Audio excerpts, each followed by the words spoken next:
ส่วนพาปิตา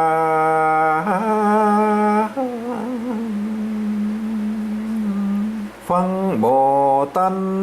แจ้ง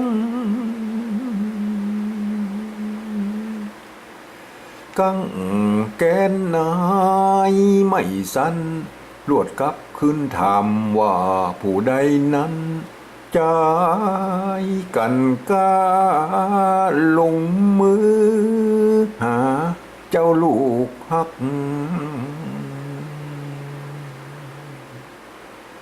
มีแต่จะลือสั่งมีสีมือบ่ตันแก่กา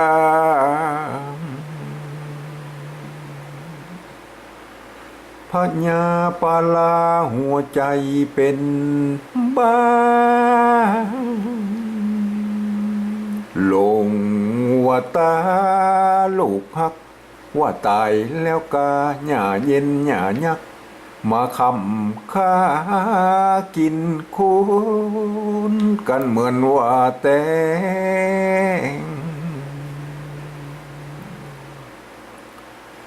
ก็แม่นกุศลลูก6 คน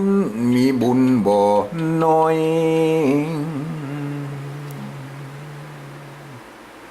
ส่วน6 องค์ก็นั่งเป็นท้อย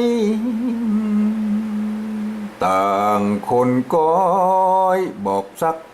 ผู้นี้ว่าข้าเป็นผู้จวนจักเมื่อต่อสู้หัวที่ผู้ทวนสองนอนว่ากำหัวปี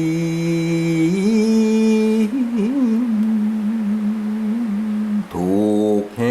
ลีปืนดีตีนา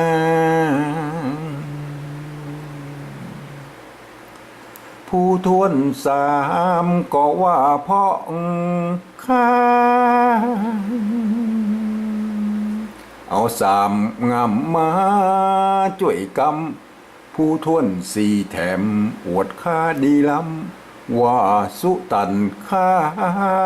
ยอยิงถูกต้องน้อยปอบอตวงตีนั่งเติกอิงแองลงตีหันผู้ทวน5แถมว่าข้าใจมันเอาทวนแตงเสียบไว้ผู้ทวน6น้องลาน้องไทยว่าน้ำไม่น้อยหยอยิงถูกตาหญ้ายักปอมือตันพี